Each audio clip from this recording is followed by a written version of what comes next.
Hello and good afternoon, ladies and gentlemen. Welcome to this week's new episode of the Xbox Lunch Break Special. I'm your host, Mr. BoomStick XL. I want to welcome everybody in here. Let's get to the chat and say hello. How's everybody doing? We have a pretty damn good show. Now, right now I'm solo, and I'm pretty sure that Fuzzy Belvedere should be here momentarily.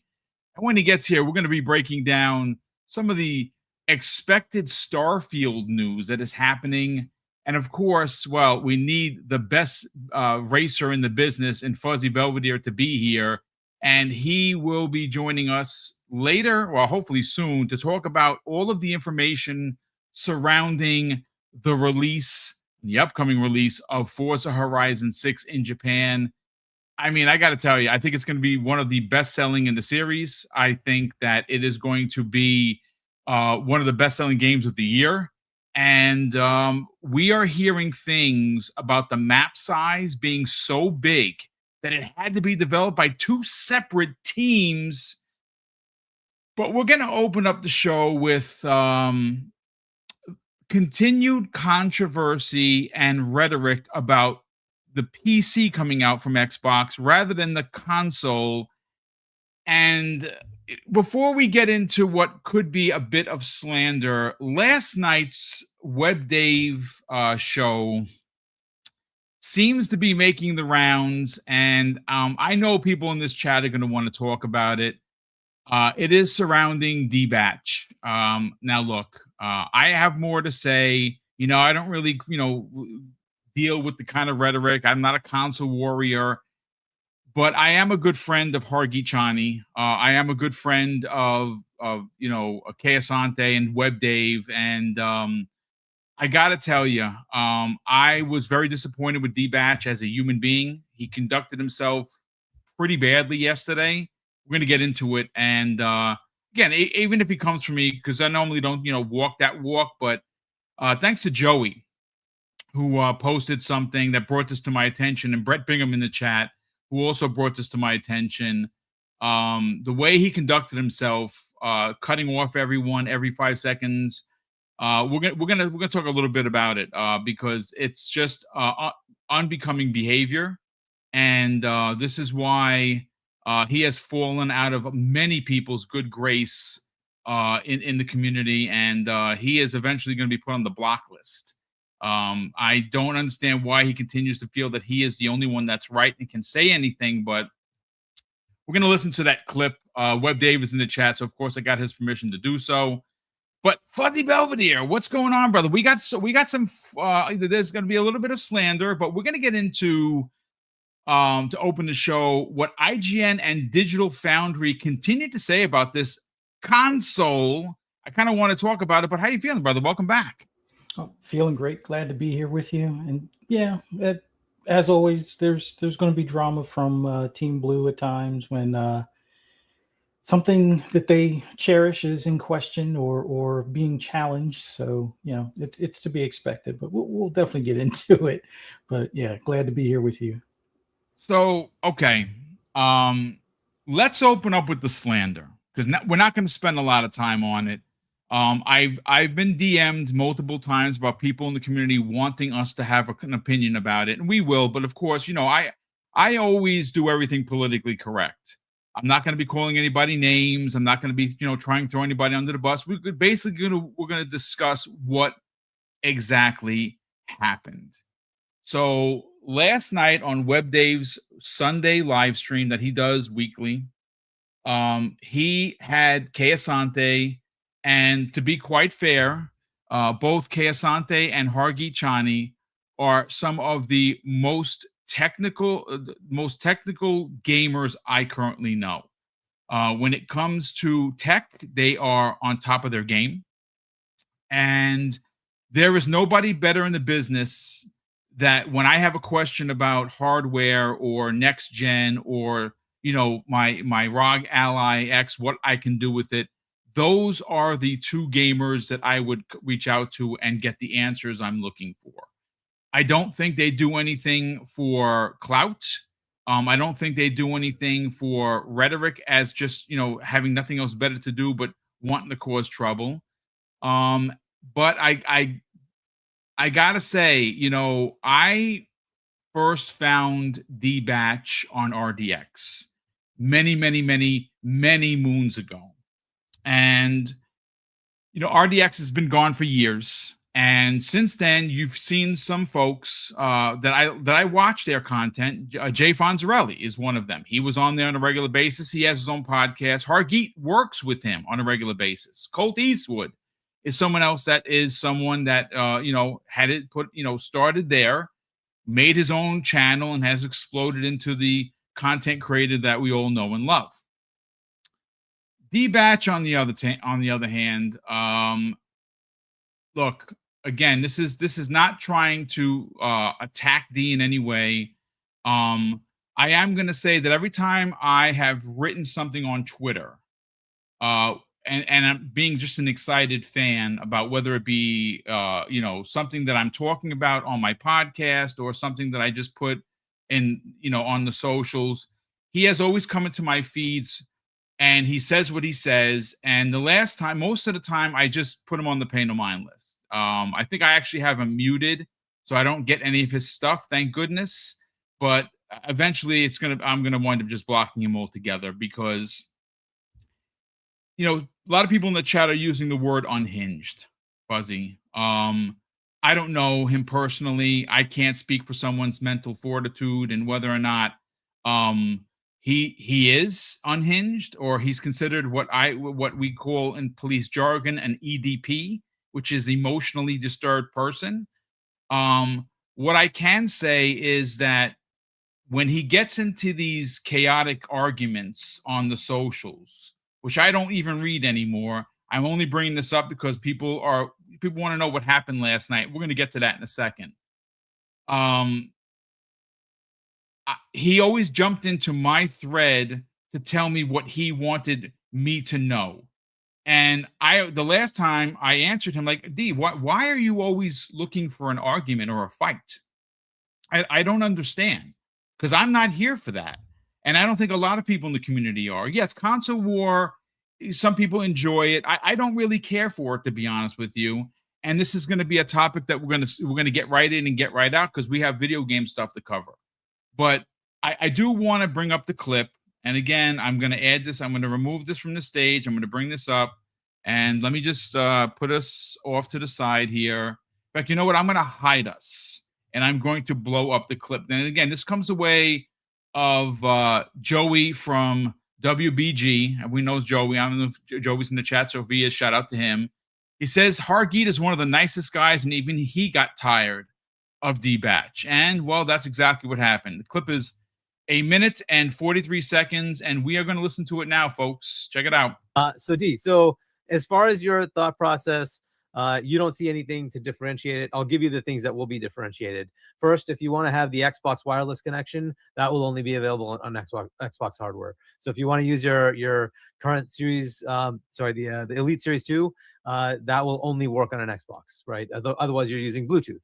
So if you want to do that connection, you can use a dongle on PC, and you can use it on PC. D, shut up now. I'm telling you what's actually there. You know why I know? Because I fucking You're telling me to shut up, but last week you told me they're not going to do emulation, and I don't know anything. Stop. And they are doing emulation. Listen. Right? So listen. Enough. Just shut up for 2 seconds. Yeah, I'm the only one that's allowed to yell. Hardware. Okay, go ahead, Hargeet. Can you shut up for 2 seconds? Yep, I can mute him if I need to, but we're good. Okay, D, have you developed hardware for Xbox and PlayStation? I have. Have you done that? What have you developed? I can't talk about it because it never came out. Well, then don't say it. Then. If it never came out, then we don't know. Oh my fucking God, dude. Anyway, I believe you, Hargeet. Go ahead. Asking, am I able to buy an RDNA 5 PS6? Smiley face emoji. Diamonds are for bots, not for ponies. Better mail. Okay. So, you know, D, if you're going to just insult me like this, then you can just fuck yourself off and I'm going to kick you out. Bye. There you go. All right, cool. Well, thank you. Go ahead. Now, Hargeet, go ahead and make your points. All right. So, anyway, that was pretty ridiculous. All right. But either way, look, there. So there you go. I'm going to bring the Call of Duty footage and us back onto the screen. And, normally I don't swim in those kind of waters, but I am very good friends with everybody on that panel, minus Dee Batch. And I got to say, his behavior on last night's show deserved the boot that he got.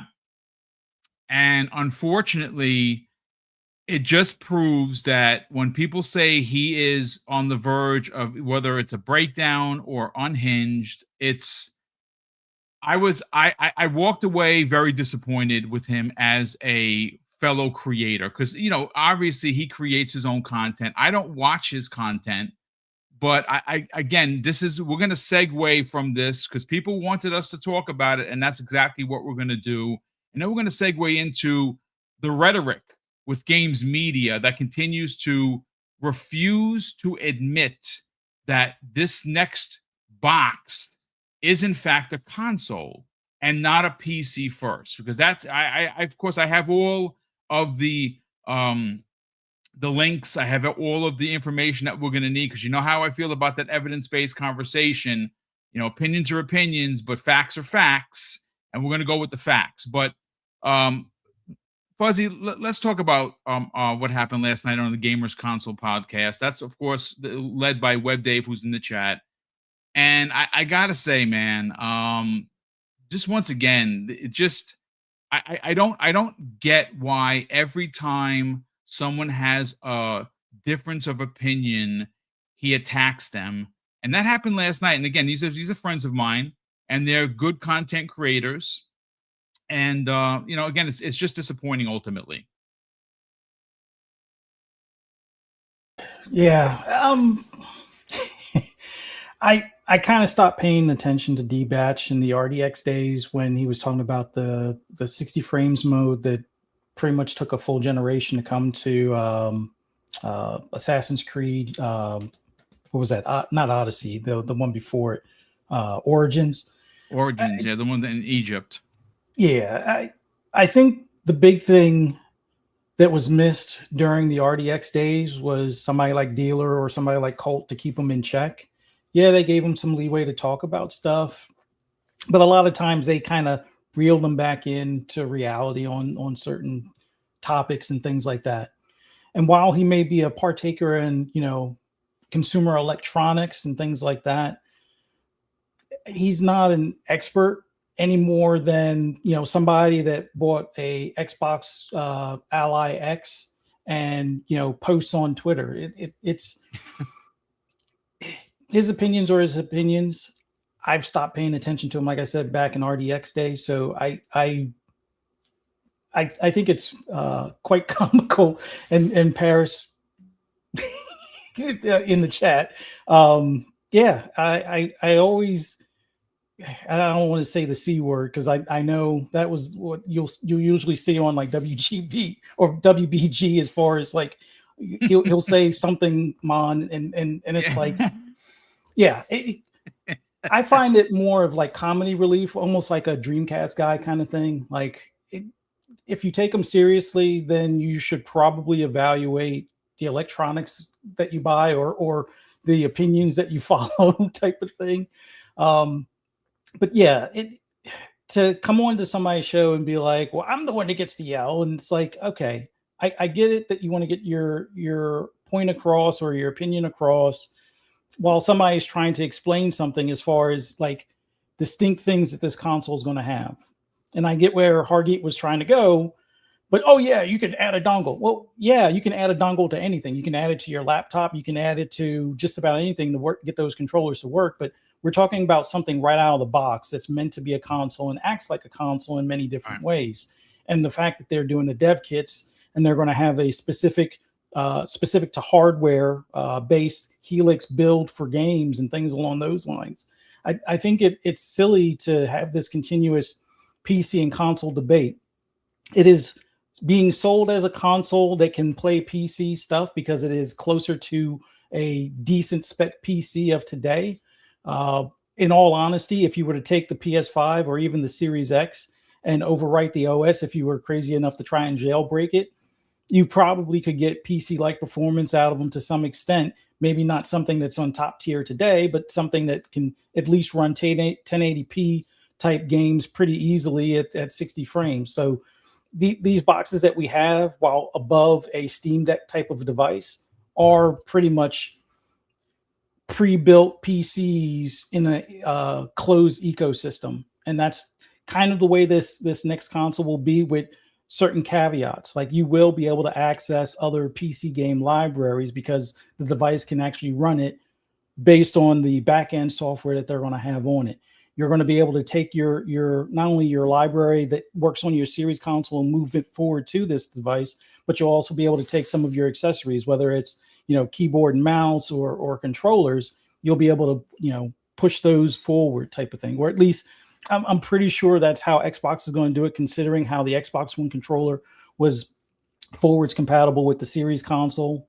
But it's when you have somebody in the community that wants to be either the center of attention or be a supposed expert or go-to person for these types of things, they really should spend more time focusing on either their preferred platform, where they may have a lot more familiarity with the hardware and the software, or just focus on, you know, getting at least the spec sheets and then doing comparisons based on the spec sheets until they can have the actual hardware in hand to do that as well. But there's no excuse for his behavior on their podcast. You know, I'm not as close of a friend to Hargeet, but just knowing how even keel and mild-mannered he is, to get under his skin that much, it's like you really have to be antagonizing somebody intentionally to get to that point for him to be like, you know what, F off, and then boot him from the podcast. So it is what it is. I don't know. I hate to say, you know, ban somebody from bringing them on the podcast just to, you know, save yourself the headaches, but it's like, is it worth the headache to deal with somebody that's that, you know, confrontational for no reason other than they want to be right, even when they're proven wrong on either the specs of a device or how things work within that device or other devices within that ecosystem. So like I said, comedy relief at best.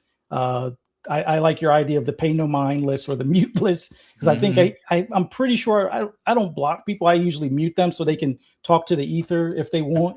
That's exactly what I do. Yes. So it's like, because the minute you block them, it's like, oh, I won. See, he blocked me. He couldn't handle the truth. Like, I really don't care. Like, if you want to talk smack, talk to the wall. I got better things to do, like play games or actually discuss the industry or games with people that actually enjoy the industry. So it is what it is. I'll leave it at that. No, I mean, listen, fair. And again, brother, thank you so much for the honesty and the integrity. Again, this was not necessarily going to be a conversation. I normally will not talk about this kind of stuff, but being that everybody on that panel is a personal friend of mine, I just thought the behavior was unnecessary to keep it as fair as possible. And again, I don't understand why everything is always a fight. I mean, that to me is that's, you know, like the kids like to say, that weird energy. That's what I'm getting from it. And that's going to be the first and last time that we discuss it, because at this point we're here to talk about gaming, and we're going to segue into again, it's controversy, but not about a specific, caster or anything. It's literally about the games industry, more specifically games media, that just doesn't seem to want to admit, relent, or just sit back and wait for the console to come out. They have to put it out there, and I know why they're doing it. So, Fuzzy Belvedere, let's get into what I am talking about.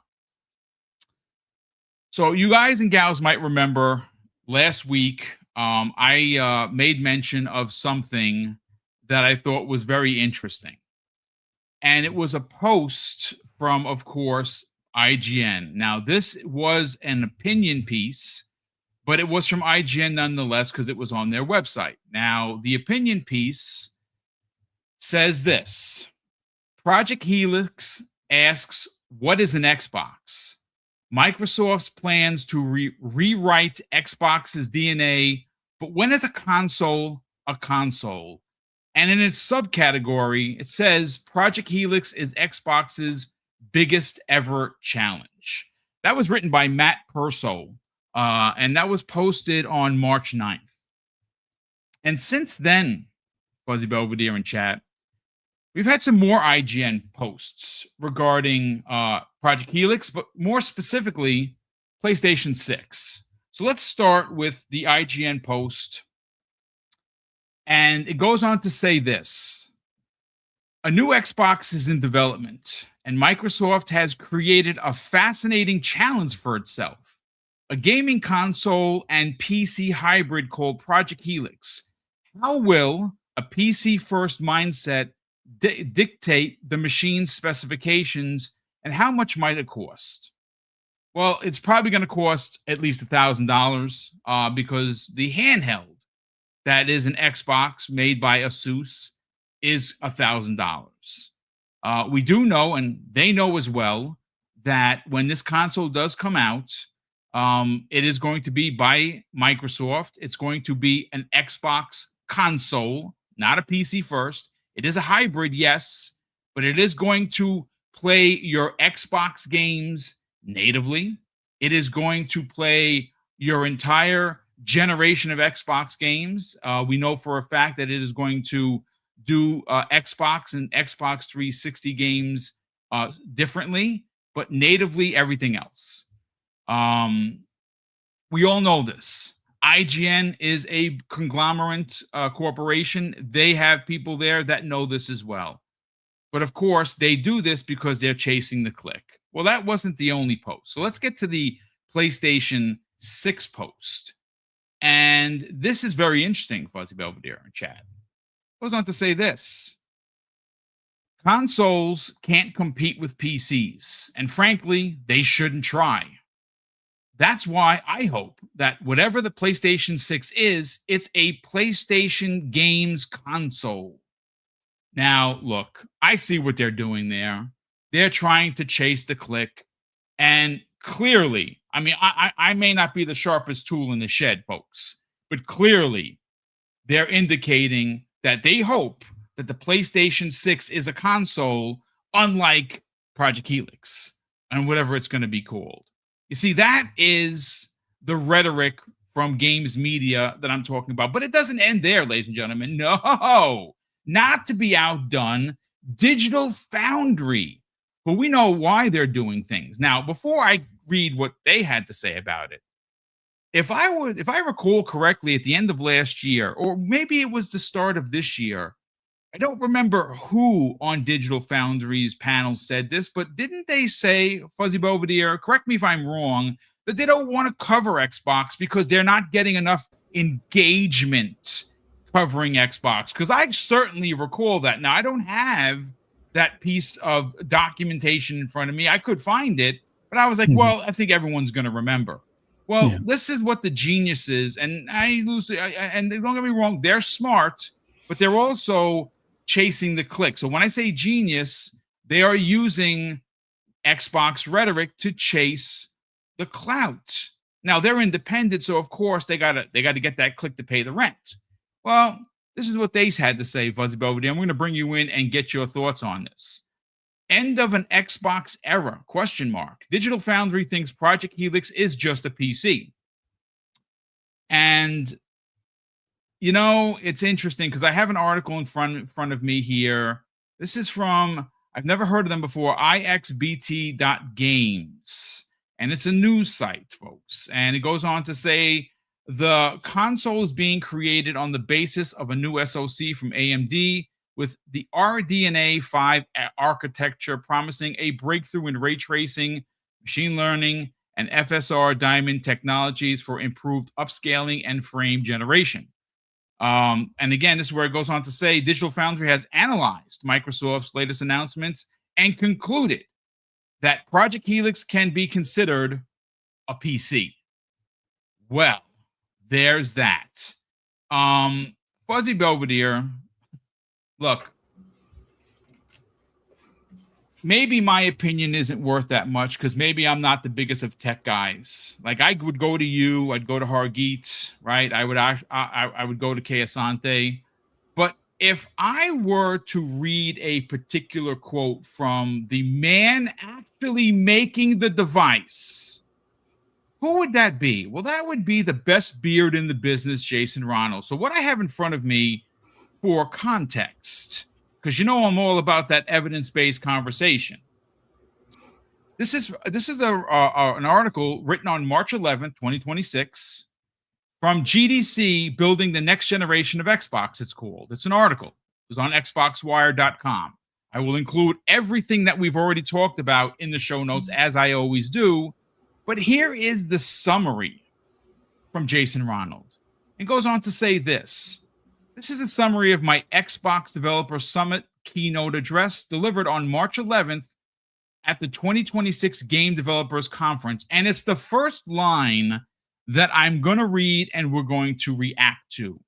It's Jason Ronald, who is helping make this console, says this. Our team is deep in development on our next generation Xbox console, Project Helix. We are pushing the boundaries of rendering and simulation in partnership with AMD using FSR next to power using FSR next to power what comes next.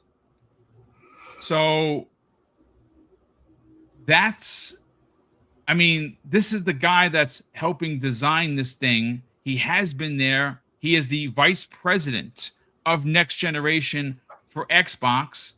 Xbox said probably around a dozen times that while at GDC, while at the keynote, that Project Helix is a console.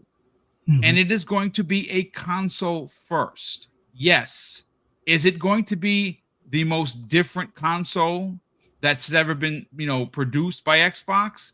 Yes. Can you call it a hybrid? Yes. Should you call it a PC first? The answer is no, because it is a console. It is going to look like a console. It is going to act like a console. And Paris Lilly, shout out to Paris, who I'm glad that he got back safe and sound, because I know he got stuck in Denver. I saw your tweet, Paris. Literally said in the chat, you can't build a Project Helix console or PC, can you? The answer is no, you can't. This is being built by Microsoft. It is going to be a first-party piece of hardware that is a console first. Why is it that the games media, as well as the gaming community, continues to push back against this being a console, Fuzzy Belvedere? I think if it's shown that this Helix device, I'll just call it device for the minute, for the sake of the argument. If this Helix device winds up being so much more than what the PS6 can provide, possibly, or until the PS6 is released, which now it seems like before, when they talked about it being delayed until 2028 or 2030, so miraculously it's now moved up to 2027. All the while PlayStation hasn't said anything any different. But with that being said, if this device winds up being so much more than what the current PS5 Pro is, or the potential of the PS6 being the next device from PlayStation, people want a way to separate the two, or at least that's how it feels to me. They're so dead set on not calling this a console, because if it's a console, while the PS6 is a console, but yet they do some of the same things, and then Helix does so much more, that would make them feel a certain way, and I guess feel lesser for picking the platform that they picked for whatever reason. So they're going to argue to the death that this isn't a console because they don't want that, line for line comparison per se. We've kind of all agreed that, with the current, series consoles and PS5 versus like the Switch, for example, even though you can play the Switch like a console, having it docked, people consider that the low end console versus the high end being the series and the PS5. So I think they're looking to get that type of distance or separation as well. It seems silly to me as far as this whole argument. And I a few people have made the point in the chat, like, well, why do people care so much about what this device is? I mean, I think if the company says it's a console as opposed to, a PC, like I know a lot of people are using the Steam machine as some debate. Well, Valve calls it a PC. Yeah, they call it a PC because they run a PC store. But if you look up the definition of console, when you hook whenever the Steam machine gets released to your TV, it is essentially taking the role of a console. If you want to call it a PC, fine. Try and build one, with a parts bin or online and things like that. You can obviously build something similar, but you're not going to be able to build that same exact spec item. And typically PCs are going to be something that you can, swap parts or do incremental upgrades by swapping some of those parts. I mean, there are some where it's a little less user-friendly as far as, especially when you look at the early days of pre-built from like Gateway and Hewlett-Packard and things like that, where, yeah, if you want to change out that video card, yeah, you're going to have to change out a lot of other things, or maybe even the motherboard, because the current video cards don't match that PCI slot that what was on that motherboard type of thing. So there's a range of areas where I think people are just grasping at straws, wanting to call this a PC. Shout out to Paris, like you said, as far as saying that, you can't build a Helix with off-the-shelf parts. It's a console. I don't know why people are having such a hard time to accept it. There's even the theory crafting that people are looking at as far as when it comes to making a Helix specific game as far as certification. There will be instances where that's more than likely going to be a thing. Grand Theft Auto 6 being probably the primary case, because if they do their typical turnaround to PC, it might be a 2-year wait before it comes to PC. But if the Helix is out and it's playing an up-resed or a optimized and upgraded version of the series console, then that's the Helix console version of that game until the PC version comes out, which maybe they wind up having it where the high-res texture packs or something like that winds up being the smart delivery aspect for that. So we'll see how a lot of these things transpire as far as games moving from cross-gen to, the full next gen, but it's a console. The people that work on it, the people that make it are calling it a console. If you don't want to call it a console, that's fine. You can be the cool oddball in the corner by yourself with the rest of them that want to call it a PC instead of a console. I mean, if you want to call that a console, is the PS5 that was jailbroken and has Linux on it, is that a PC now, or is that a console still? It really comes down to how you want to look at the operating software. And if the operating software is meant to be more of a closed circuit or closed system like a console, then I would dare to say it's a console. And as far as my loose definition of console, I even look at my Steam Deck as being a console. Yes, it's a PC, a handheld PC, but they made it so much more like a console experience between the UI and ease of use. Sure, you could do the side load. Sure, you could do desktop mode and so forth. But if you're just looking to pick it up and play games out of the box, it's a console, or it acts like a console. So if it's a PC and console clothing, so be it. If you want to look at the Helix as that, so be it.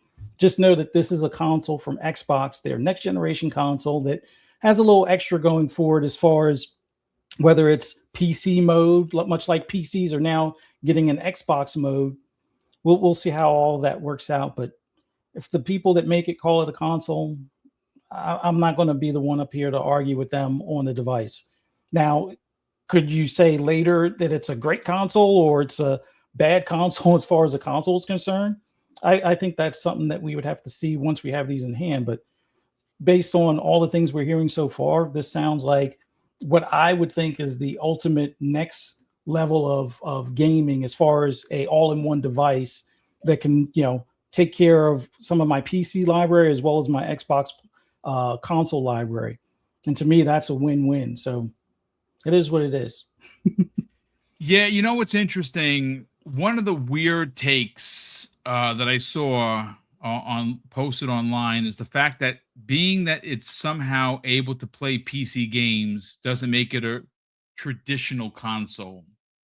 And I'm thinking to myself, why do we want to regress and only play one particular type of game? I was always under the maybe it's me, maybe because I'm an educated consumer, but I always appreciate options, and the option to, let's say, for instance, play games from Steam, from GOG, from Epic Games Store on this console is a really good reason to buy it. Like I said, I've been saying this from the beginning. I'm not a Steam customer, right? I don't buy games from Good Old Games, and the only games I own from Epic is what they give me for free. Like most people in the chat, right? I have a pretty stout collection on Epic Games. So do I play any of them? Well, no, because I don't play on PC. But that changes the minute Project Helix comes home. I plug it in, right? Use the HDMI cable, goes right into the back of the TV. Whatever the box is going to look like, wherever I can fit it, it's going to fit. And when I turn it on, it's going to have a UI that looks very similar to what I have now on the Series X.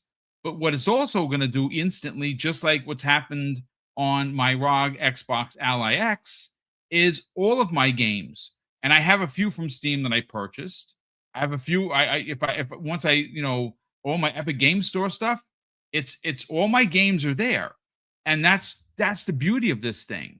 So I don't understand how this being a console that's doing things differently and better than it's ever done before is a bad thing. Now, my again, folks, I'm trying to get into the psyche of some of these folks, and I do not have a PhD, right?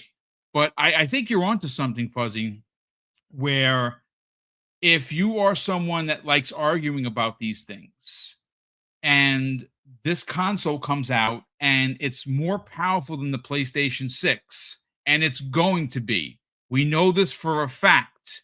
The numbers are the numbers. Sony does not want a $1,000 console.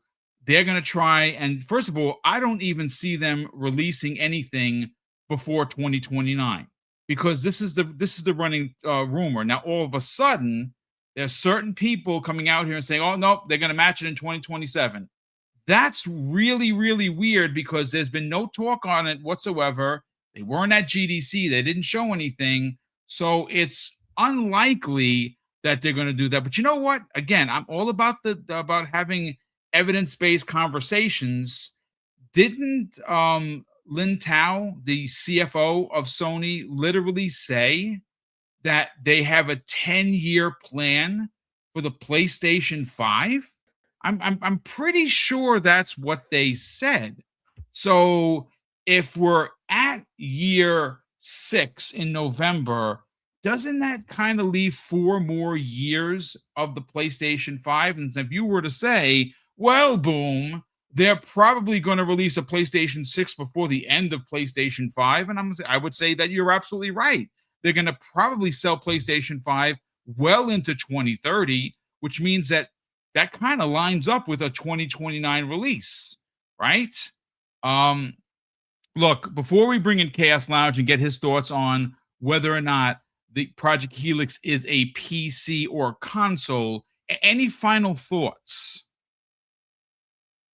No, I think the final thoughts for me when it comes to the next gen console from Xbox is that I'm looking forward to them unveiling more details. So anytime Xbox or Jason Ronald or Asha make a post in regards to Project Helix, I'm looking forward to it. I still think, more people should hold polls on social media as far as what the next name might be, because there's a lot of good ones out there. I mean, there's some crazy ones out there as well, but there's a lot of good titles or names for the next Xbox. And we all know Microsoft isn't always the greatest when it comes to their naming conventions. So hopefully they pick up on one of the good ones as opposed to making this like the Series X2, which in all honesty wouldn't be bad, but it just feels like a missed opportunity if they just add another number or letter to the current system type of thing. So we'll see how that goes. Well, great stuff as always. Chaos Lounge, how are you doing, kind sir? Thanks so much for joining us.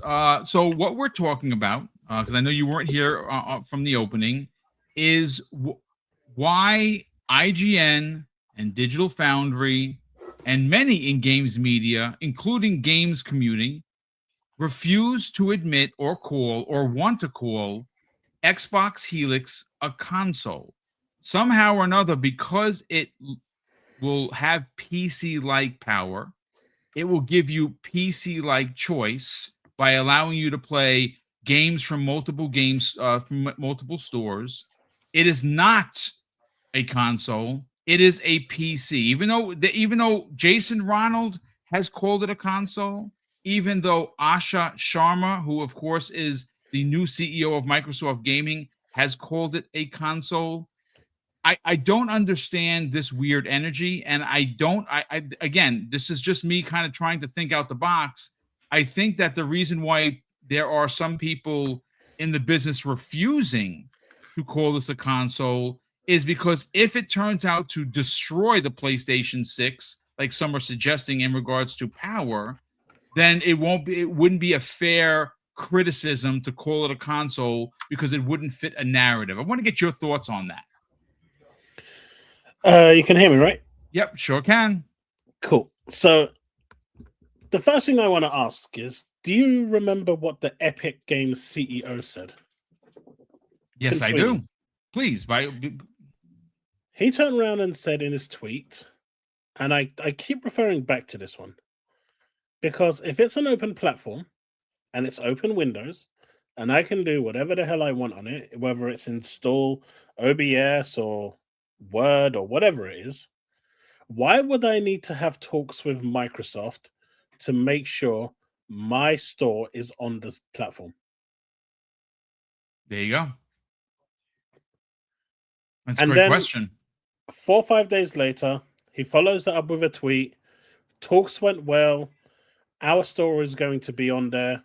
And then he has an interview and says that they'll need to create an app in order to get, to get Epic Game Store on there. So not only are they now having to create a new app, this is what Tim Sweeney said in the interview, that they have to create an app to get it on there, which completely goes against everything that's a PC, right? Because the app already exists.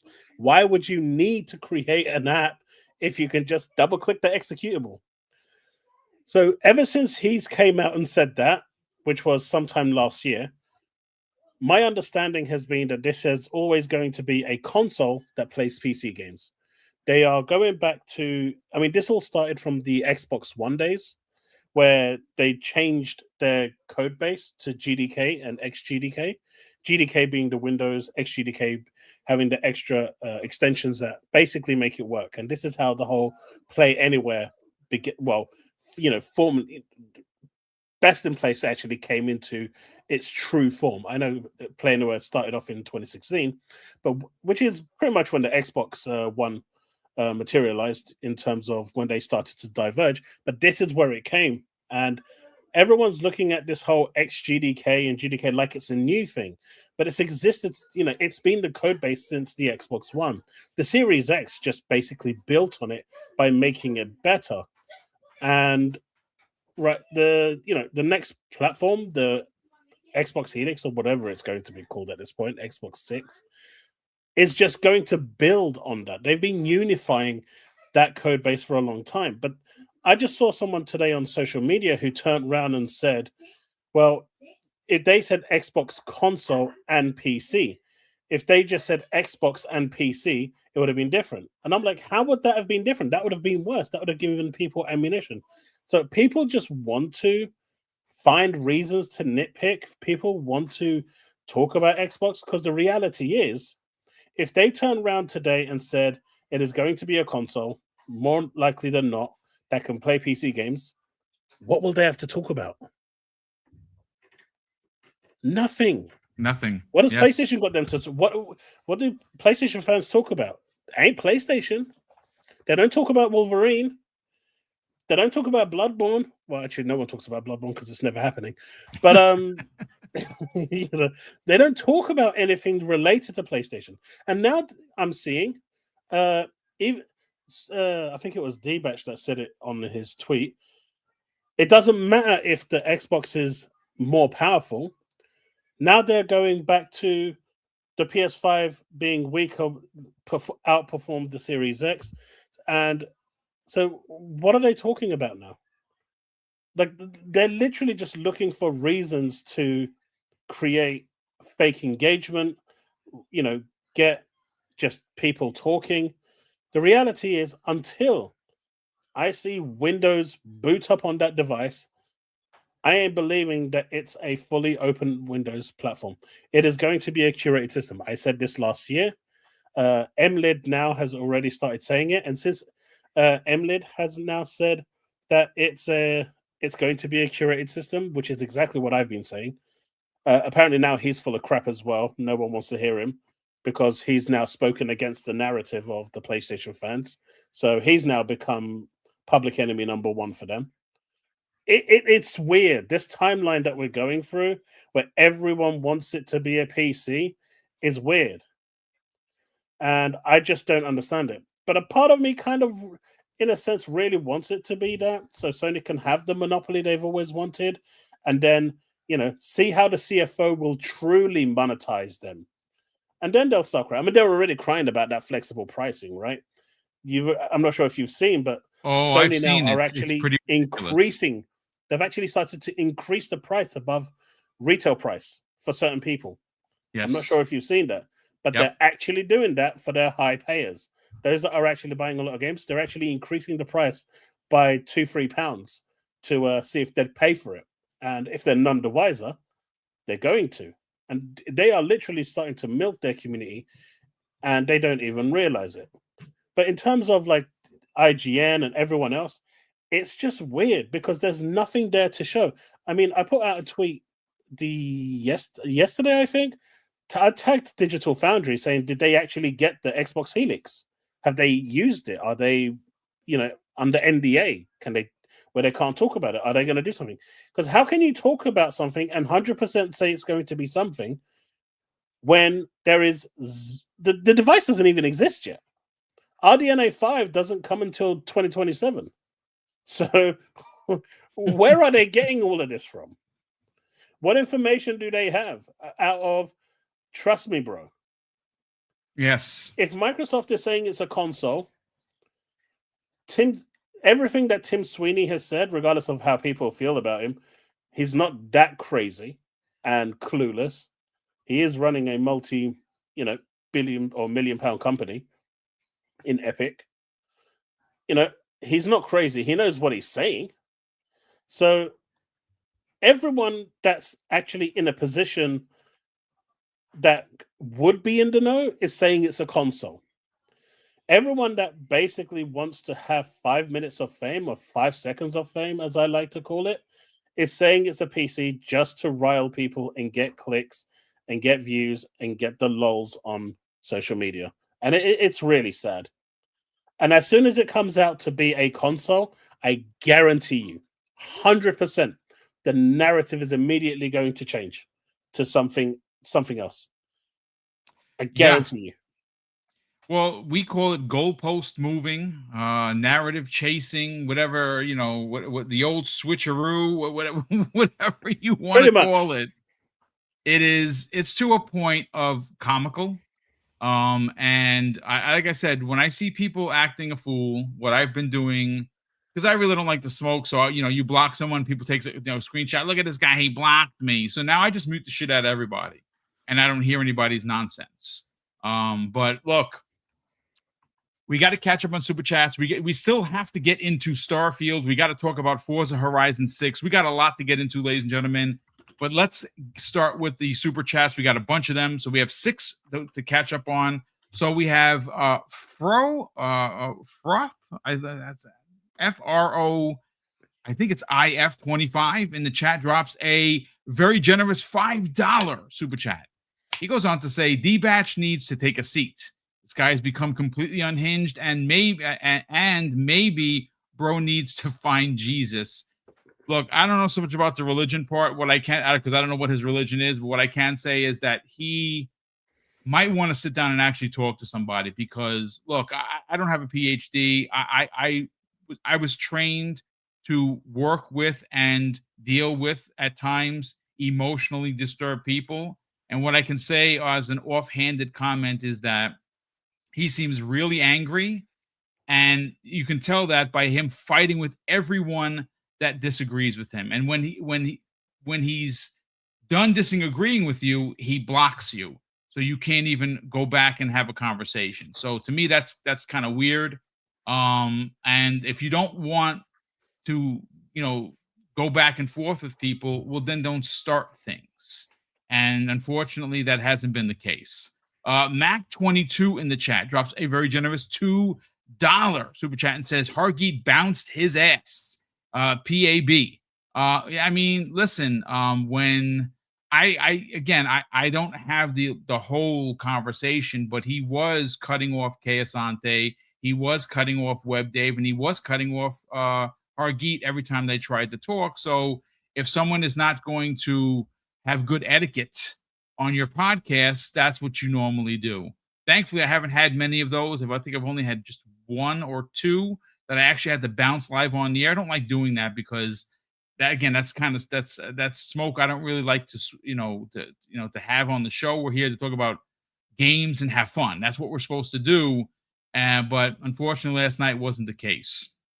It's Me, the Broke Boy, drops a very generous $10 super chat and says, for a few years, PS guys have said Xbox isn't going to make a new console and be only a publisher. If they admit Helix is a console, then they would also have to admit that they were wrong. They can't do that. I mean, that's a phenomenal point. And I didn't even actually think about that because there are people, and I'm not a receipt keeper. I know plenty of people that do. Dirk Griggity, Crispy Bomb, Sean, there's Joey in the chat, like receipts. And there have been a lot of content creators who have posted content with Xbox is dead and they're never making a console. And I actually think you're onto something. I think that if they do admit that this is a console, ultimately it would be publicly admitting, hey, nice pup. It would be admitting that they are ultimately wrong.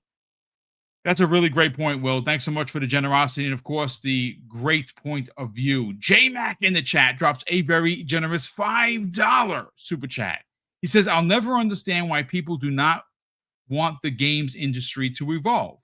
Like everything else in the world, weird energy, hashtag gray beers, Xbox for the win. Yeah, I listen, everything is changing. I remember there was a time where I played my music from an 8-track. Yes, I'm that old, ladies and gentlemen. And guess what we're playing music on? Freaking digitally from anywhere, including the refrigerator. So, yes, things change, and that means gaming as well.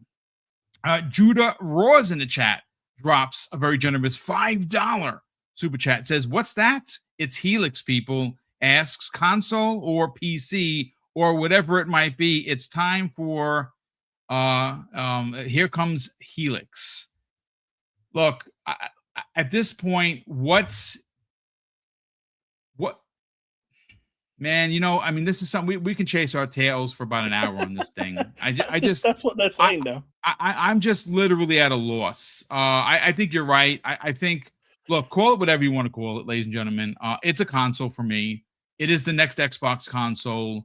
Don't fall for the banana in the tailpipe. Shout out to Joe DeRoss for the great points of view. As always, thanks for the generosity, brother.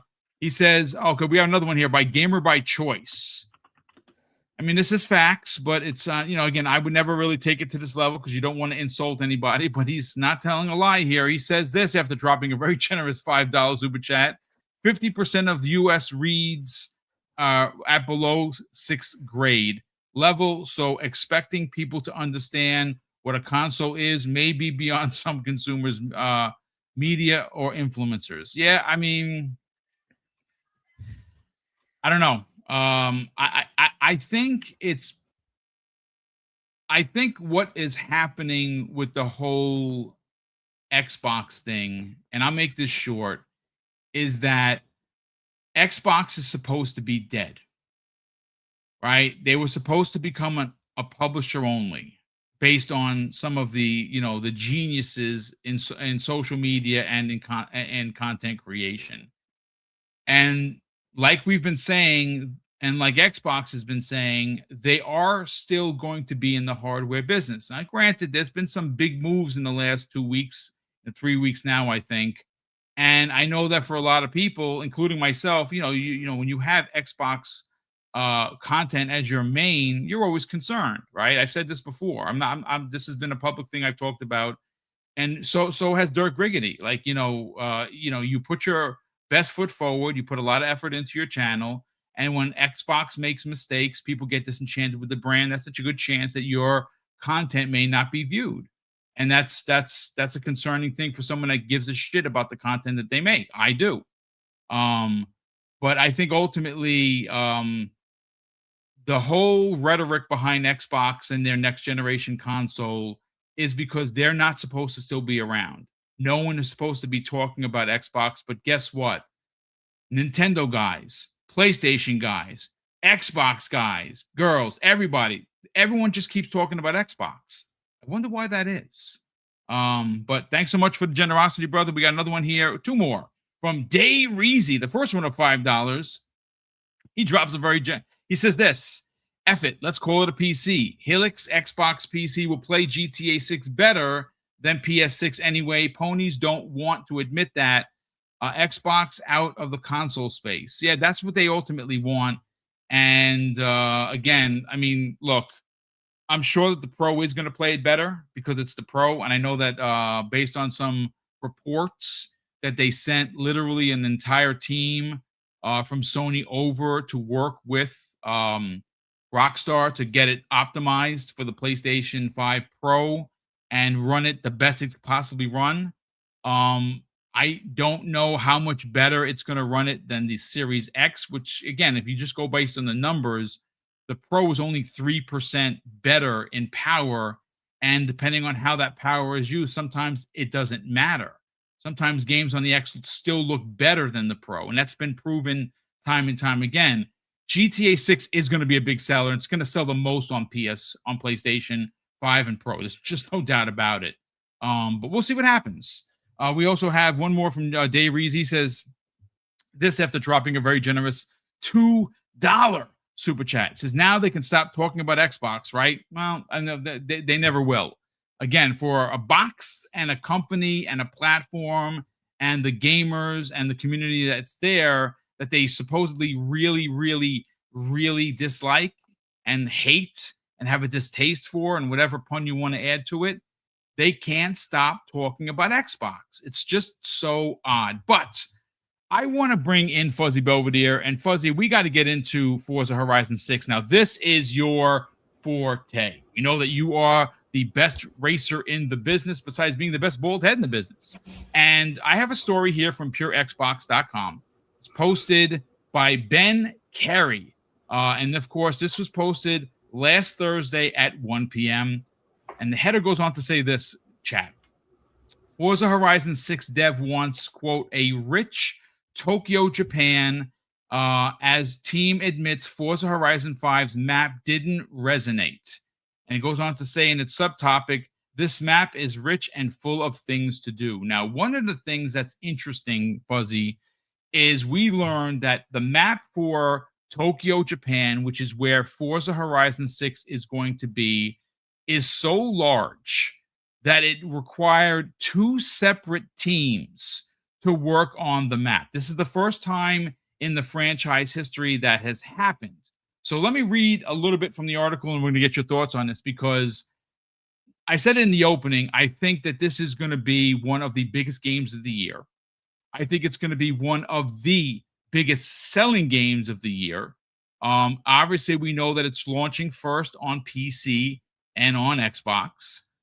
Supposedly, at some point in 2026, it will release, unless some things have changed in regards to first party and exclusives. I don't think that's the case here. And I'm going to say real quick, I don't think that would happen specifically with Forza Horizon 6, and because they're going to be in Japan.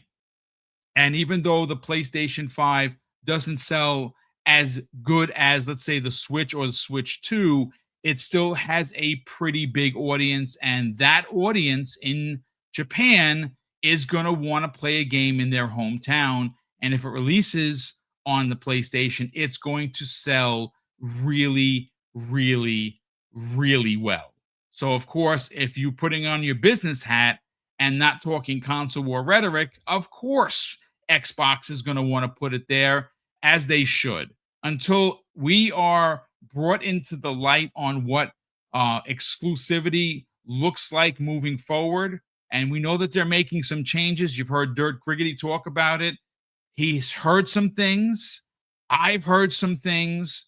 I've heard some things that I'm not ready to talk about because I was told and asked not to. But changes are coming. What those changes are, I honestly have not been told. And I don't think Dirt knows either, but something is going to happen. Something needs to happen, in my opinion, to get back brand recognition. And maybe, just maybe, certain games go exclusive. What those games are, folks, I don't know. But let me just jump back on this path here, Fuzzy, and let me read a little bit of the article. It goes on to say this. In Playground Games' latest collaboration with IGN, the team discussed building Tokyo/Japan for Forza Horizon 6 and its map, and how it's taken feedback on board from past Forza Horizon titles to create a, quote, rich experience for franchise fans. It goes on to say, indeed, the above video kicks off with a rather candid introduction, which, of course, we're not going to watch the video, but you can. I will add this to the show notes so you can go and watch it for yourself. It says, one that basically admits Forza Horizon 5's desert-filled map didn't always resonate with fans, leading to the team crafting a richer, denser, and a more varied world in this year's entry of Xbox's open world racing series. Now, here's a quote directly from that video, and then we're going to bring Fuzzy in to get his thoughts on this. It goes on to say this. Part of the way that we design Forza Horizon games is that we look at how players receive previous games. What is that resonates? What is it that maybe looks like a really great idea on paper, but just doesn't get picked up when it's actually playable on the sticks? The thing that we see again and again and again is that feeling of movement between spaces, moving between a desert and a different kind of desert. That's a very big change. But moving from the suburbs into downtown with Forza Horizon 6, that is immediate. Coming out of an alley, which is super narrow, onto a 4-lane major road through the middle of the city, that's immediate. Those super small scale changes create the sense that this map is rich and full of things to do. So, Fuzzy, let's bring you in. Let's get your thoughts on it, because one of the things that I enjoy doing in Forza is I enjoy going around and, of course, knocking down these signs. There's usually achievements. There's multiple signs. There's usually around 2 different types. This one might have a third one because it's going to be such a big map. I would imagine they might even have, more than the standard 2. So my question to you is, let's talk about this map, because they've already told us that there is going to be a lot to do in Japan. And I'm very excited because I enjoy just driving around and finding things. I like looking at the sites. I like looking at everything the game has to offer. Now, I'm going to be honest with you. I wasn't in the camp of I didn't like what I saw and I was bothered by anything that they did in Mexico. I thought that the map in Forza Horizon 5 was awesome.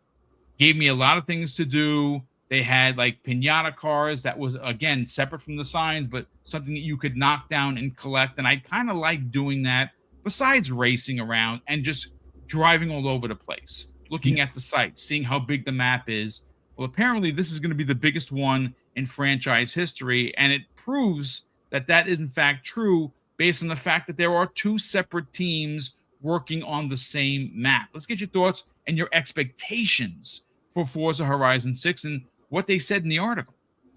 Well, one of the things that without us watching that video, one of the things that they pointed out in the video that was in the earlier Forza Horizon, I think it was Forza Horizon 3, were gas stations. And I know that may not seem like that big of a deal, but for a sense of immersion, seeing like gas stations throughout the map is kind of like a cool thing because you can kind of hang out there and meet up with some of your friends. Now, the other big thing is that they brought back from Forza Horizon 2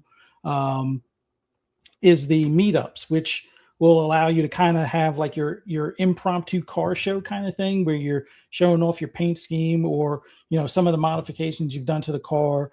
People can buy that same car if it's in the auto show, or buy your paints or download your paint scheme or your tune and stuff and buy those parts that are in part of that tune. So there is so many different things that they've integrated from some earlier Forza Horizons into this new one.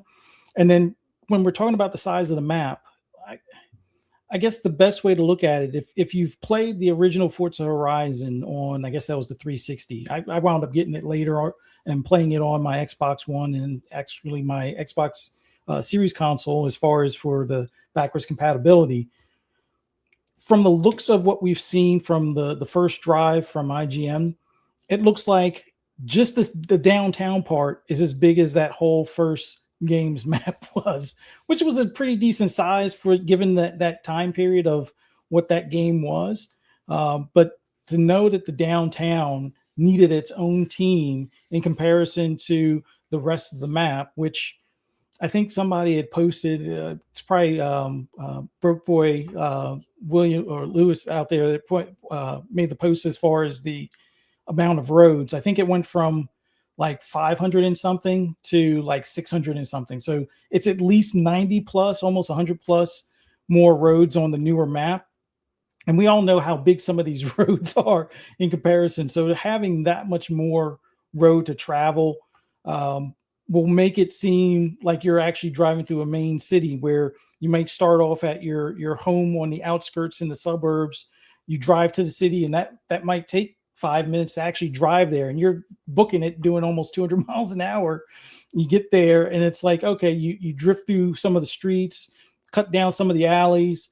I kind of wish there was a police chase mode at some point, because it would be kind of cool cutting down some of those alleys and side streets and stuff. But I'm pretty sure you can probably play like a cat and mouse game, because if they still have police car lights and things like that for certain vehicles, you know, certain people will probably still, you know, make their car into a police car, while others will try and outrun them and just play the cat and mouse game through the downtown. But it's going to be cool going from the suburbs where your house is to the downtown, and then maybe out to the mountain to go up the mountain and then drift back down, you know, in tandem drifts and things along those lines. So the size of the map, just from the little bit we saw from the first drive, and it seemed like they intentionally didn't go to certain areas, but you could see off in the distance some of the tall buildings and the amount of tall buildings, which I think since, was it Forza Horizon 3, with some of the downtown area for, I guess it was like Sydney, Australia area, we haven't really seen a real,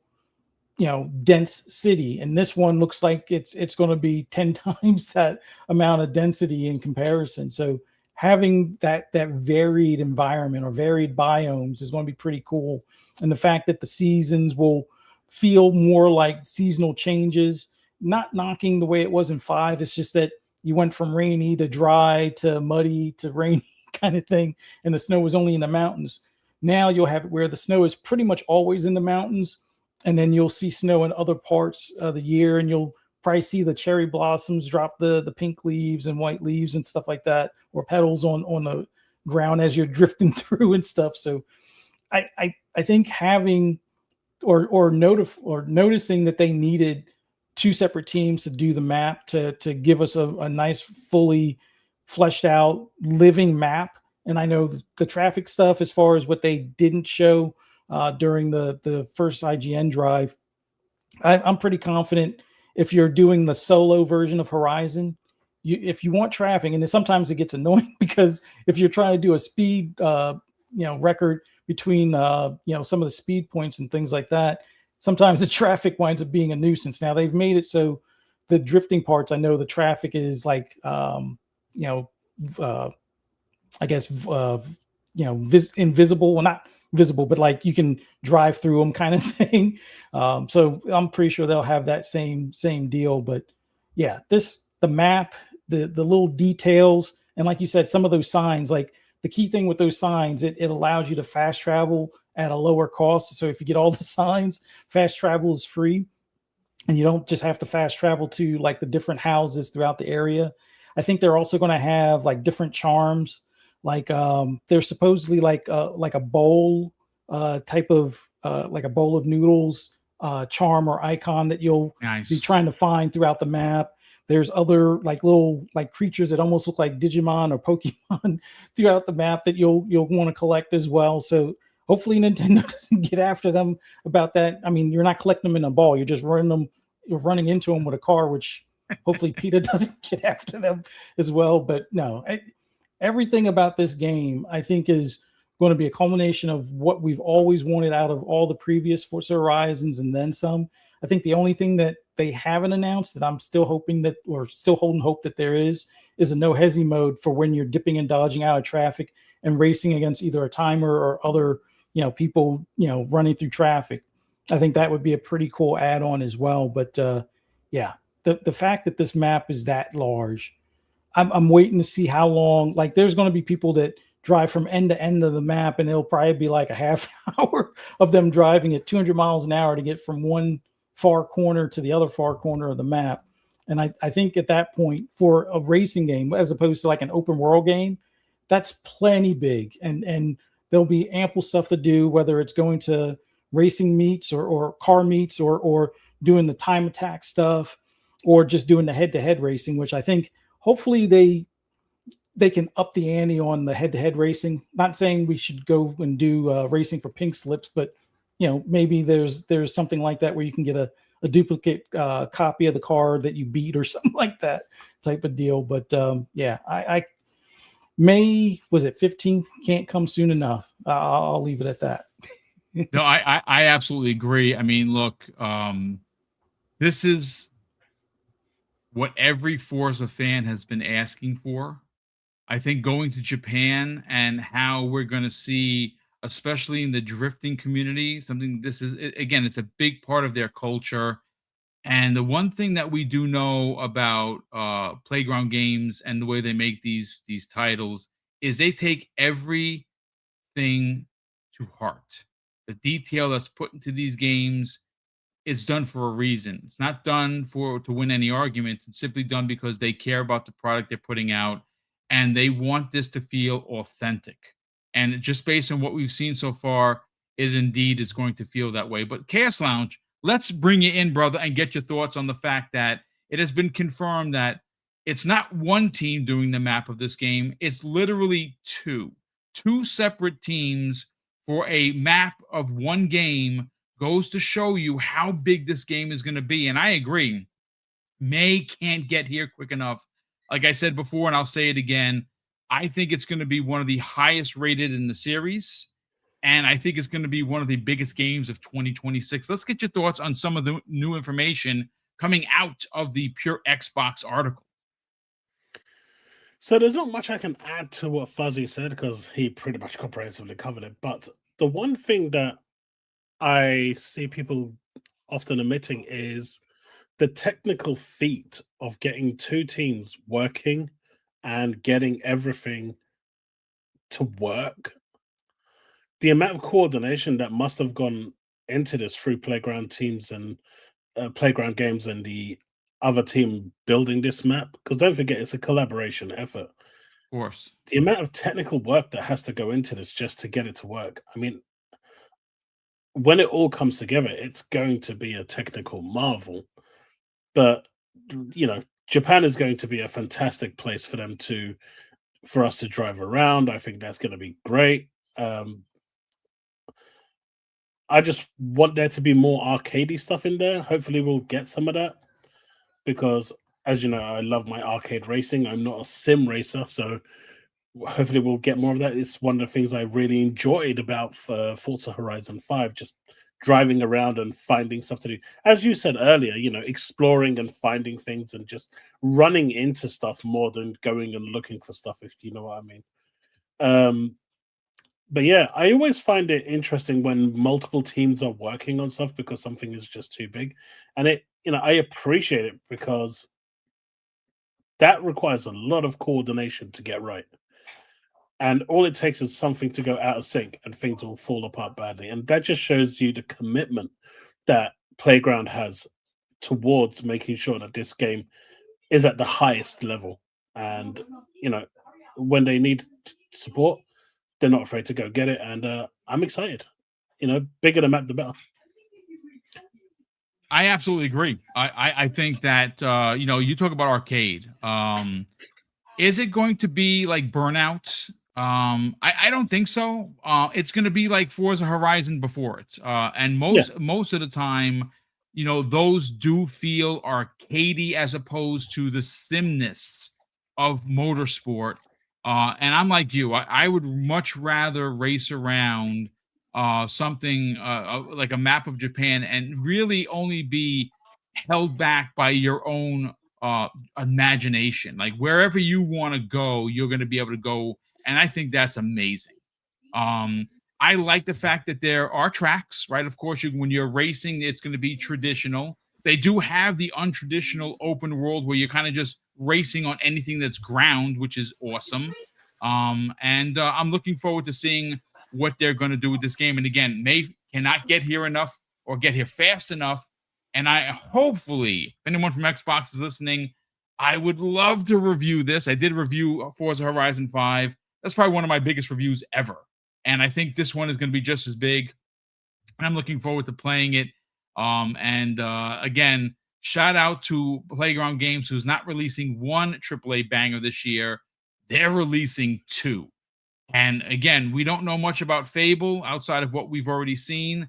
Hopefully, there'll be some sort of a direct that gives us even more information. I don't know whether that's going to be in June or potentially before, but I am here for it nonetheless. So shout out to Playground Games for delivering incredible titles. And we got to move on to our next topic. This one's a big one, folks, and it's obviously the lead by the thumbnail. And we're talking about Starfield's future. Now, this article I have here from Insider Gaming Network or insidergaming.com, written by Grant Taylor Hill. This was posted on March 14th, so just 2 days ago. And it goes on to say Starfield's future will be unveiled next week by Bethesda. Now, just for some context, if you remember last week when we talked about Starfield, it was brought to many people's attention in the games community that there was an embargo that was going to be lifted on the 17th of March, which of course is tomorrow. And that embargo was for many people in the games community, mostly media, playing the updated version of Starfield. Now, again, it's not called 2.0 like I've called it before. It's literally just a really large update to what existed already in Starfield. I thought Starfield was phenomenal from jump, but I am very excited to learn all of the work that Todd Howard and the Starfield team has put into this. Now, whether that's going to be something updated in graphics, in performance, in the way that you launch and land on planets, nobody really knows. But I do want to read a little bit from the article because, again, we don't know much. Tomorrow, obviously, everyone in the gaming media, including the gaming community, is going to be waiting for Bethesda, Todd Howard, or someone from that team to drop a video, to drop a social post, whether it's an Xbox Wire article or something on the socials. But I am here for it. Now, I do know, and it has also been rumored, that tomorrow will be the opening for the PlayStation 5 pre-orders. That is, again, it's not releasing tomorrow, supposedly on PlayStation 5, but pre-orders or wish listing is going to be open, and I think it's going to sell really well. There has been a rumor floating around for months now that PlayStation 5's version of Starfield would be coming out in April. And we'll see whether or not there's going to be a Switch 2 version. I don't know if they can get it running. They probably could, but right now, PlayStation 5's version is rumored to be releasing next month in April, and pre-orders potentially opening tomorrow, but we will certainly see. But Fuzzy Belvedere, you are one of, outside of being a big Forza fan, outside being one of our tech guys on the panel that kind of really knows his stuff, you are also a Starfield fan. So much so, folks, that he was running 4 different builds at the same time, which is just complete madness. But listen, let me read a little bit from the article, and then we're going to get your thoughts on what to expect tomorrow from Todd Howard and Bethesda. And of course, Grant goes on to say this: everyone who loves Starfield is eager to know what's coming next for the game. Recently, Bethesda Game Studios once again invited selected creators, but of course, to exclusive previews of Starfield's impending overhaul, giving them a sneak peek at what's in store for the spacefaring epic RPG. Goes on to say, Todd Howard has tempered expectations by saying it's not Starfield 2.0, but it's more like a likely fresh information about Terran Armada, the game's painfully late second expansion. It's also going to be more on the massive update that's supposed to make the game even better for those who already loved it. Now, what Grant is referring to is an admittance from Todd Howard during the Kind of Funny interview that Greg Miller had with him. And he basically said that they are not calling it a 2.0. And if you are someone that Starfield didn't resonate with when it's from inception, he doesn't expect that to change. Look, I was a fan of Starfield from inception. I have 6 days worth of play in it. I actually are looking forward to jumping back into it.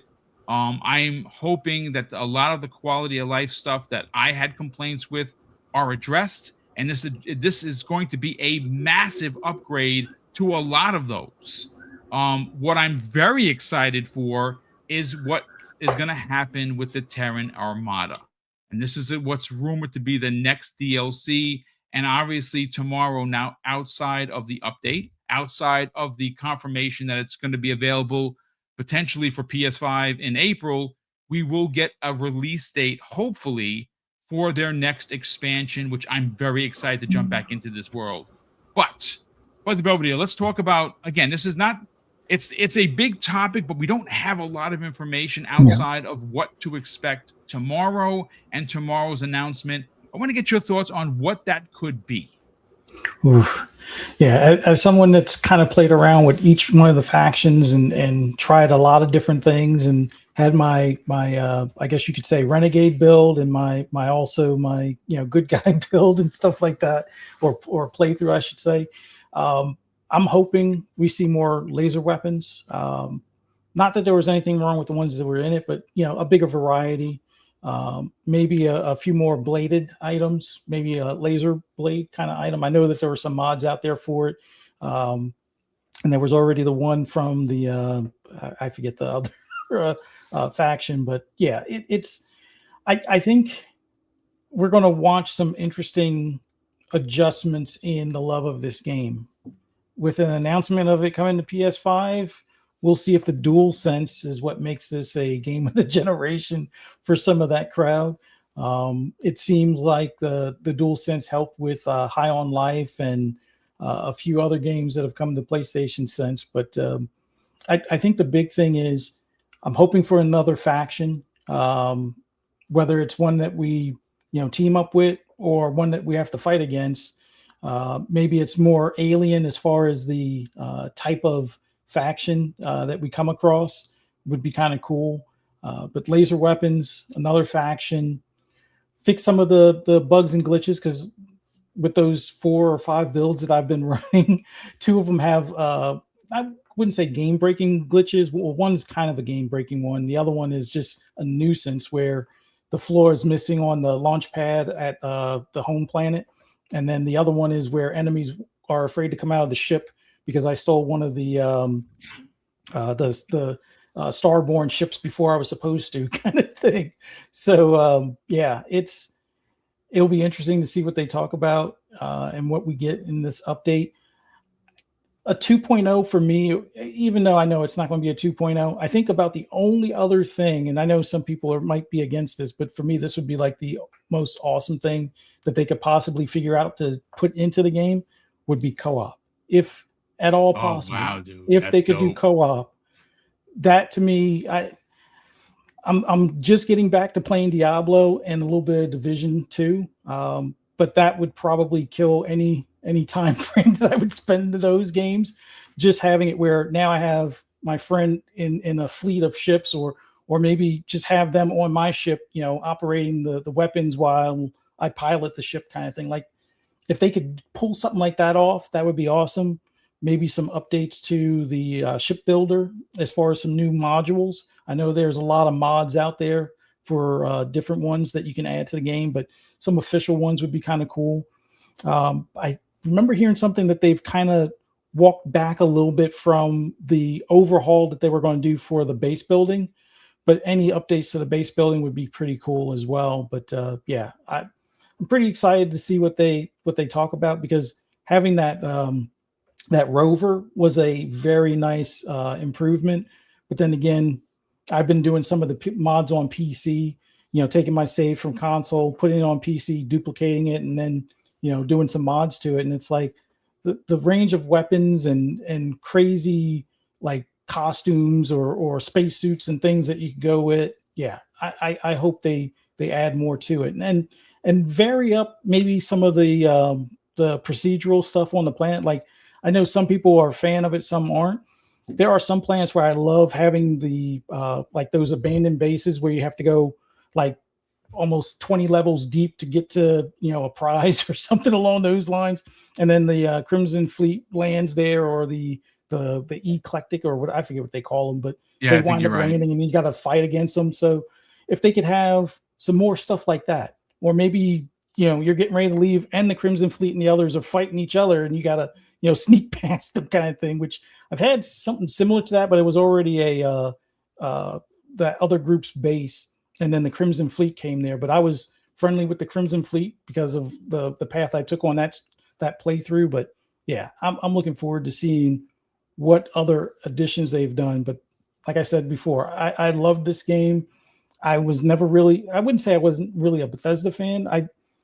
What was it? Fallout 4 didn't resonate when it first came out for me. I never really played any of the Elder Scrolls prior.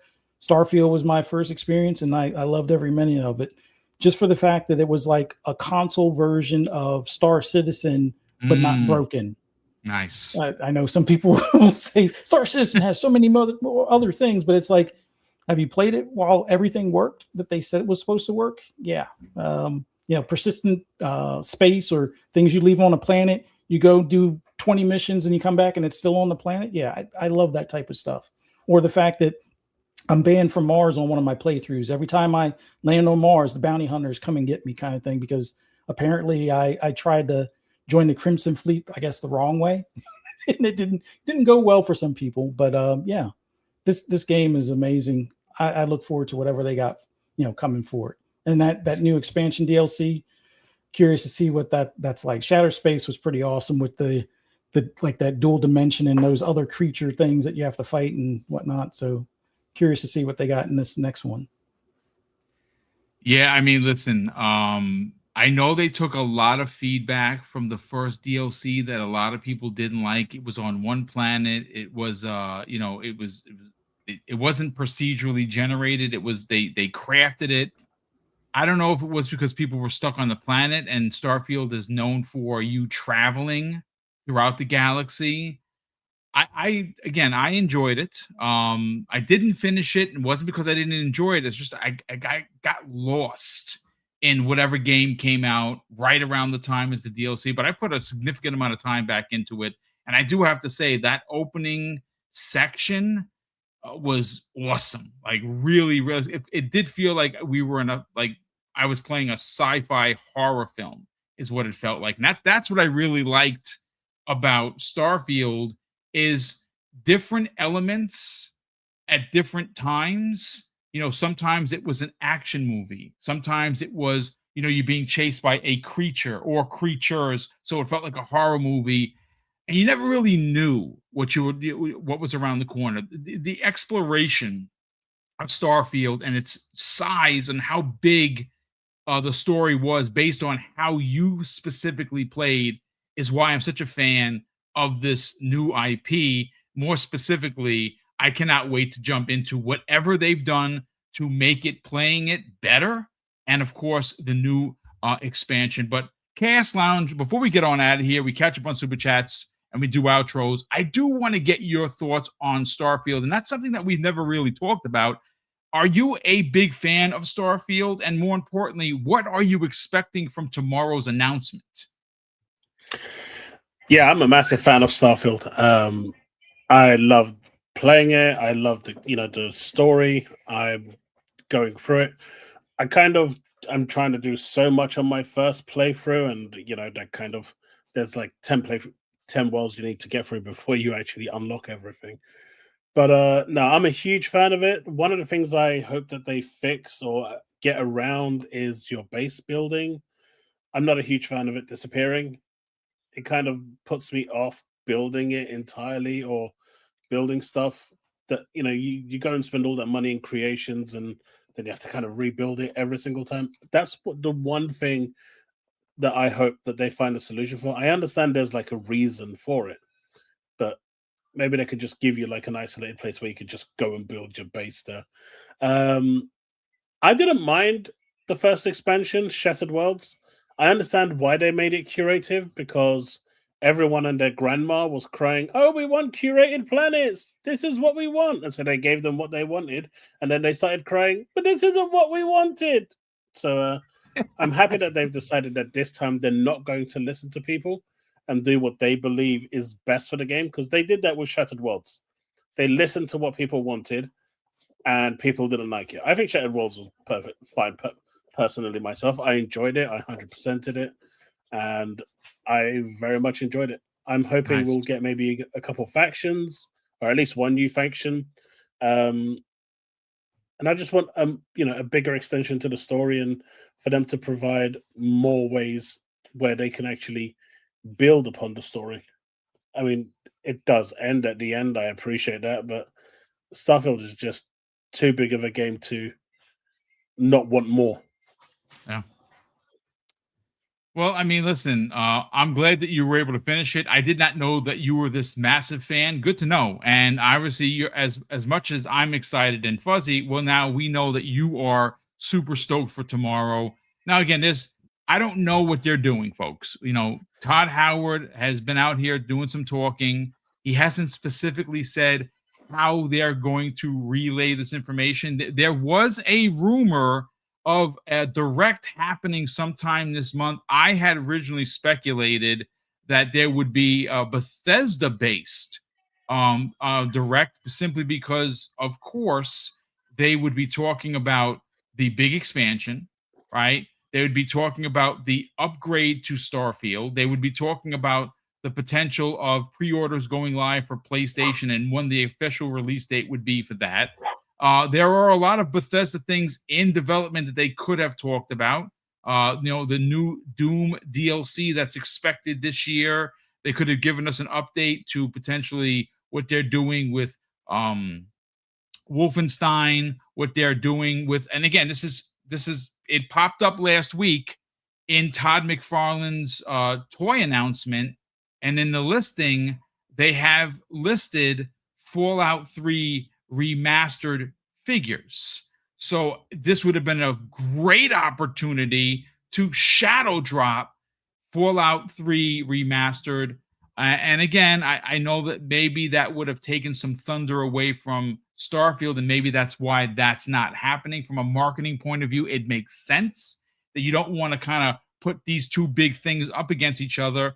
This is supposed to be about Starfield. Let it be about Starfield. And it would be 3 points of contention.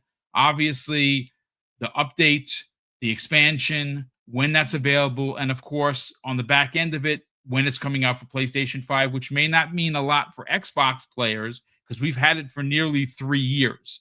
It would be 3 years in September that this game has been an exclusive on Xbox. We know it's coming to PlayStation 5 at some point, and the rumor is April.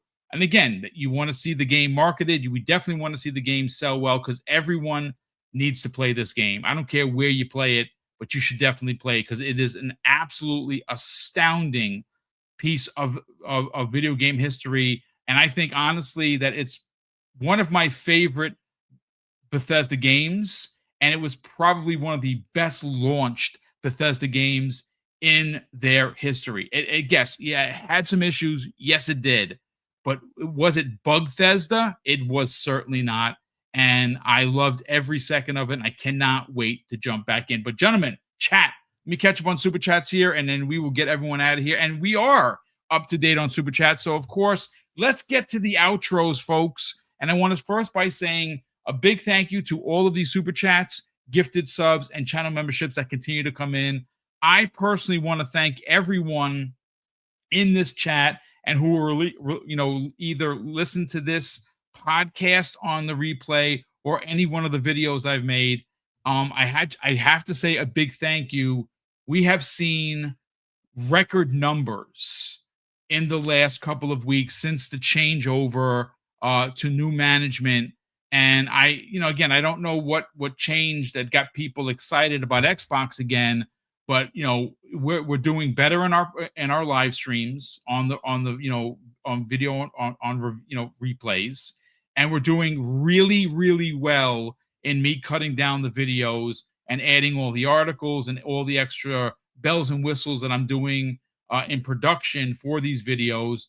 And again, folks, the last 7 or 8 videos have done like super, super well. So, of course, I want to say a big thank you to everyone that has recently subscribed because we've gotten a lot of new subs from it.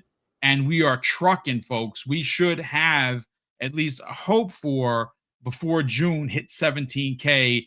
And if Xbox is going to explode like I think it's going to be, maybe we can even go crazy and push for hitting 20K by end of year. And we're going to give it the old college effort.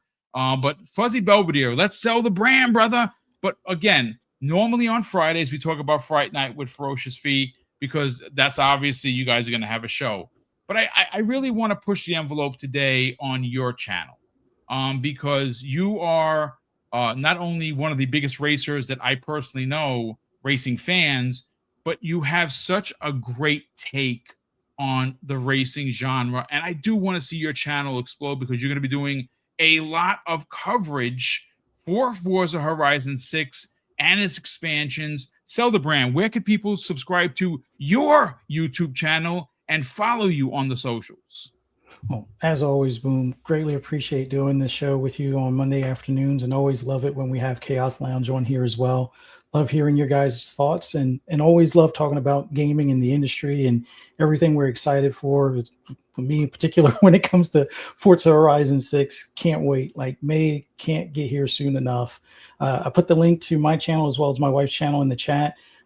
Be on the lookout for a no hesi video in reference to Forza. I got to find my replay stuff. I've been doing a lot of no hesi in the Assetto Corsa to kind of give you an idea of what it would look like in Forza.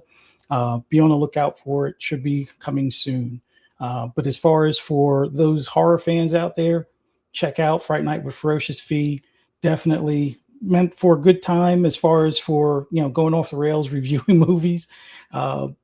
Scheduling is kind of mixed up the past 2 weeks as far as us doing either Dark Skies or now Fee wants to do, I think it's Zom 100, not the anime, the actual live action film, which was a pretty good film. And well, I'm probably spoiling it, but it was good for me until the shark grew feet. And I'll just leave it at that. So, but other than that, be on the lookout for our movie reviews on Fridays at 6 p.m. Eastern Standard Time. Come hang out with us, have popcorn, bring lots of popcorn because there's going to be some side conversation. They'll probably be just as interesting as the movie review itself. But as always, take care of that backlog. Game Pass is overloading us. And if you haven't already played Cyberpunk, what are you waiting for if you have a subscription to Game Pass?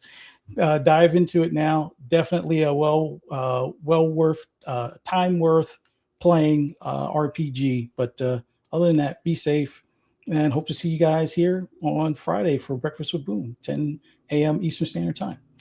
Well, thanks so much for that. And Chaos Lounge, great to have you back, brother. I'm glad that you're feeling a little bit better. Let's sell the brand. Let's talk about your YouTube channel where people can tune in for your potential daily videos that you do. You're also very active on social media. Where can people follow you and potentially get a one-to-one conversation that doesn't require anyone yet to yell, simply just have opinions, brother? Talk about it. Thanks for having me on. As always, it's always a pleasure being here, and I do try to turn up every week as I can. But yeah, I really appreciate being on here, and you've got an amazing community, and thank you, sir. Welcomed me with open arms, and I appreciate that wholeheartedly. Starfield's news coming tomorrow, so that's going to be big. So we're all looking forward to that. But if you want to find where I am on social media, you can do that through Chaos Prime Z on Twitter or X, depending on how you want to refer to it. I do lots of videos and live streams on Tuesdays and Thursdays for just news talk that covers news in general, whether it's Xbox, PC, PlayStation, whatever. We basically cover everything as a universal blanket, but it is more, if there's Xbox news, that's always going to be at the front of the show because that's what I primarily am. So you can find me there at youtube.com/@the-chaos-lounge. We do Let's Plays as well when I can, when I'm actually feeling up to it. But yeah, hopefully you guys will turn up. And, thanks so much for having me here. And I'll see you next time. We certainly appreciate you joining us, as always. A big thank you once again to everyone in the chat. We had over 400 people watching on a Manic Monday, so thank you so much for that. Of course, I will be cutting this down, as I've been doing recently, into smaller, more digestible videos where you can just, 15, 20, 30 minutes sometimes, but you don't have to sit through an entire podcast. I will update, of course, the timestamps, as I, coast through rewatching this, because I watch a lot of the content to take notes, to see what we could do better, and certainly to make sure that all of the show notes and everything are in there. But a big thank you once again, folks, for hanging out. Hopefully you had as much fun as me, Chaos Lounge, and Fuzzy Belvedere. Enough to hit the like button. If you're not already subscribed, please consider subscribing to the YouTube channel to help us get to that 17K. That would be another big number for us to hit. And of course, I think Xbox is going to have a crazy good year, and hopefully that transitions us to hitting potentially something as wild as 20K. That would be a really, really big deal for us. But of course, I'm going to close up the show with something that's incredibly important to me, folks. Hopefully one day will be important to you. And that's something that my dad taught us when we were kids. Say, Craig, treat others how you want to be treated. And also, it doesn't cost anything to be nice. You live by those rules, son. I can guarantee you're going to have an awesome day. So take care, everyone. And we'll see you next week on the newest episode of the Xbox Lunch Break Special.